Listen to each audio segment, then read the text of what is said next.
Pass it on for 800. Attached earlobes are a recessive Mendelian trait. Complete the Punnett square to determine the genotypes of the possible offspring of a heterozygous parent with free earlobes, big E, little e, and a homozygous parent with attached earlobes, little e, little e. So now we actually have to do the Punnett square ourselves. It's not done for us.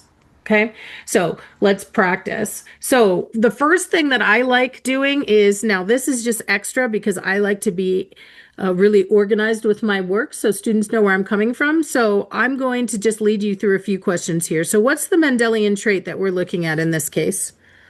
We're looking at the attached earlobes. Good. We're looking at the Mendelian trait attached earlobes. And was that dominant or recessive? Recessive. Recessive. Recessive. So attached is recessive, which means free hanging are dominant.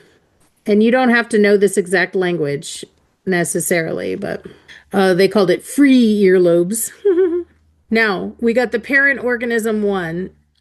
Tell me about what it says about the parent organism one. What does the passage tell us about the first organism? But I think it's that the parent with the free earlobes. Good. So my phenotype of my first parent is free, and it says their Free. genotype is big E, little e. And the little e. Good. So what you do is you break that up. You put one of the letters in one box and the other in the other. Does that make sense? Mm-hmm. Cool. Now, what do I know about parent organism two?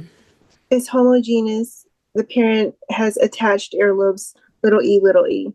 Little e attached. Good. So you're going to see a little e and a little e here. That's all they have to give. Cool. And now it's just like your times tables, right? So looking at this box here, I'm coming from big E, little e, and so we'll have a big E from one parent and a little e from the other.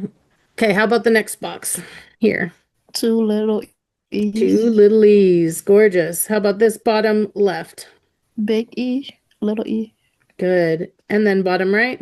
Two little e's. Wonderful.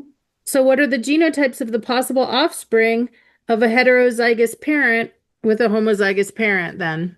It looks like it would be 50%. Yeah. That they would have the attached and 50% that it would be free. Beautiful. Half of them, aka 50% of them. If you don't know half is 50%, write that down. You need to know that much about percents, you guys. So 50%, half of them have a big E, little e, and the other half have a little e, and nobody ended up with big E because one parent didn't have any to give. Nice job. Strong work. Woo! It's actually easier when you have to do it yourself, isn't it? Instead of all that reading. But I needed you guys to understand some language before we could tackle it. Okay. Now, hopefully, now that you've heard all those words, you don't have to memorize them. But if you have a reading on this when you take the GED, you'll have already swam in these waters. You'll have already seen this language. It won't be so overwhelming. You'll be like, oh, yeah, this is that thing Kate was talking about. I know a little bit about this. And that will help the reading to make more sense. I do have a question. So do they give it to you blank like this and then you basically try to figure it out and then they would give you percentages, or do they more just give you some information and then you have to, like the last one? They could give it anyway. They could ask you to use it. They could ask you to interpret it, or they could ask you just in a passage without a Punnett square at all. I also have a question. I don't know if this will make sense, but let's try. Yeah. So with the first two questions we solved on Pass It On, was it possible for me to use the Punnett square to solve it? The first two? This one? Informations? Yes, absolutely. Let's do the 400.